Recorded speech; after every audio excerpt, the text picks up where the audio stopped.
नौशीन पहले तो सच गई, फिर उसी मजाक वाले अंदाज में जवाब दिया, चीखें निकलवाने के लिए बड़ा होना चाहिए होता है। तुम्हारी छोटी ने क्या चीखें निकलवानी है? जवाद ने दांत पीसते हुए कहा। नौशीन, मैंने तुम्हारी मार देनी है। और नौशीन कह के लगा कर हंसने लग गई और कहा, इसके लिए भी छोटी नहीं बड़ा हथियार चाहिए, और तुम्हारे छोटू से अभी खड़ा भी नहीं हुआ जाता। जवाद फिर बोला, अच्छा तो इसीलिए थोड़ी सी टोपी जाने से रोना शुरू हो गई थी। नौशीन बड़ा सा मुंह बनाकर बोली, तुमने भी तो इतनी बेदर्दी से काम किया था, तुम्हें पता भी था कि मैं पहली बार घर का काम कर रही थी, तुम्हें तो बस यही हो रहा था कि तुम अपना काम कर लो, मेरी कोई फिक्र ही नहीं थी। जवाद नौशीन का हाथ चूमते हुए बोला, मेरी जान तुम्हारी फिक्र थी तो मैंने भी फौरन ही निकाल लिया था, मेरी जान को इतना दर्द जो हुआ था। नौशीन ने तंग करने के अंदाज में जवाद के इस पर हाथ लगाते हुए कहा, जो मर्जी कर लो, नहीं देने वाली अब तुम्हारी इस छोटू को। हालांकि उसे जवाद के औजार का बखूबी अंदाजा था। जब पहली बार उसने गाड़ी में जवाद का देखा तो वो उसको देखकर हैरान रह गई थी। जवाद का उसकी मुट्ठी में भी पूरा नहीं आता था और लगाते हुए वो टोपी से ज़्यादा मुंह में नहीं ले सकती थी। लंबाई में भी इसके हाथ की लंबाई से ज़्यादा ही था, इसलिए उसे मालूम था कि जवाद उसकी वाकई चीखें निकलवा सकता है। और उसे वो दर्द भी याद था जो कि पहली दफ़ा काम करने से हुई थी, और उसने उसी वक्त काम करने से तौबा कर ली थी।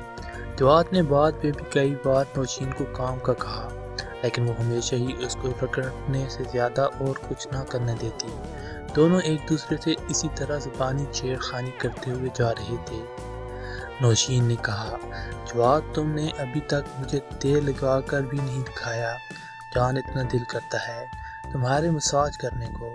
जवाद ने कहा, जब भी हम मिलते हैं तो तेल ही नहीं होता, अगली दफ़ा मैं ले आऊँगा। नौशीन ने अपना हैंड बैग चेक करते हुए कहा, मैंने रखा तो था बैग में कल रात को। थोड़ी देर के बाद उसने एक छोटी सी बोतल निकाल के जवाद को दिखाई और जवाद हंसने लग गया। जवाद ने कहा, वैसे शौक हो तो ऐसा। गाड़ी जुएद ने एक छोटी सड़क पर मोड़ ली। ये सड़क निस्बतन थोड़ी सुनसान थी और एक नई कॉलोनी में जाती थी। कॉलोनी में अभी गिनती के चंद घर थे। जवाद ने एक सुनसान गली में गाड़ी रोकी। नौशीन ने पूछा, ये यहाँ क्यों रोक गए? तो जवाद ने नौशीन को कहा, मेरी जान ने तेल वाला नहीं देखना। नौशीन ने ये सुनकर कहा, जवाद मेरी जान, तुम मेरी हर ख्वाहिश फौरन पूरी कर देते हो। जवाद ने कुछ देर इंतज़ार किया और जब देखा कि इस तरफ काफ़ी देर से कोई भी नहीं आ रहा तो उसने अपना बैग निकाल लिया और नौशीन बैग में से तेल की शीशी निकालने लग गई। जवाद का आधे से थोड़ा ज़्यादा ही बाहर था और वो इस वक्त जिस जगह पर थे वहाँ पर कभी भी कोई आ सकता था, इसलिए उसने पूरा बैग निकालने का रिस्क नहीं लिया। इसको देखकर नौशीन की आंखों में चमक आ गई और वो मुस्कुराते हुए बोतल खोलने लगी। जवाद ने उसको कहा, पहले थूक लगाओ, इसके बाद तेल लगाना। नौशीन ने हाथ में पकड़ा और मुंह से घर का काम करना शुरू कर दिया और बड़े मेहराना अंदाज में घर का काम कर रही थी। थोड़ी देर बाद मुंह से निकाल कर हाथ से घर का काम करने लगी।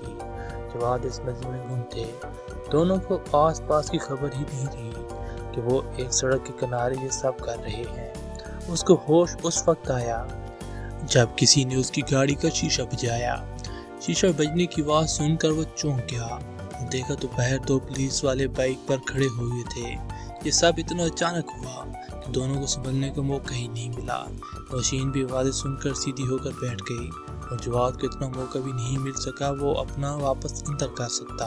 पुलिस वाले ने दोबारा शीशा बजाया और जवाद को बाहर निकलने का कहा। जवाद गाड़ी से बाहर निकला और अपना अंदर किया, लेकिन इससे पहले कि वो जिप बंद करता पुलिस वाले ने तलाशी लेते हुए कहा, काका क्या हो रहा था? जवाद ने कहा कि कुछ नहीं सर, हम तो वैसे ही रुके हुए थे, बस जाने ही लगे थे। पुलिस वाला बोला, ये लड़की कौन है? जवाद बोला, मेरी मंगेतर है जनाब। पुलिस वाला जवाद की जेब में से निकले हुए बटुए और मोबाइल फ़ोन का जायज़ा लेते हुए बोला, तो मंगेतर का मतलब है कि कहीं भी शुरू हो जाओ, जवाद ने कहा, जनाब हम तो बस घर वापस जा रहे थे। दूसरा पुलिस वाला बोला, तो तुमने सोचा कि चलो थोड़ी आग ठंडी कर लें।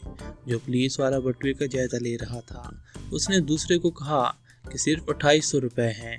पुलिस वाले ने दोबारा से जवाद की तलाशी लेते हुए कहा कि थाने जाना पड़ेगा, वहाँ तुम्हारे घर वालों को बुलाते हैं कि बच्चों की शादी करा दो जल्दी से। जवाद ने मिन्नत वाले अंदाज में कहा कि सर प्लीज़ छोड़ दें, अगली बार ख्याल रखेंगे। इधर नौशीन गाड़ी में बैठी हुई थी। उसका दिल बहुत घबरा रहा था कि पता नहीं पुलिस वाले उन दोनों के साथ क्या करेंगे।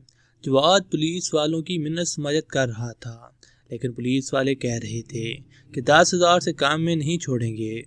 जवाद ने कहा, जनाब मेरे पास जो पैसे हैं वो आपने देख लिए हैं, इसके अलावा मेरे पास कुछ नहीं है।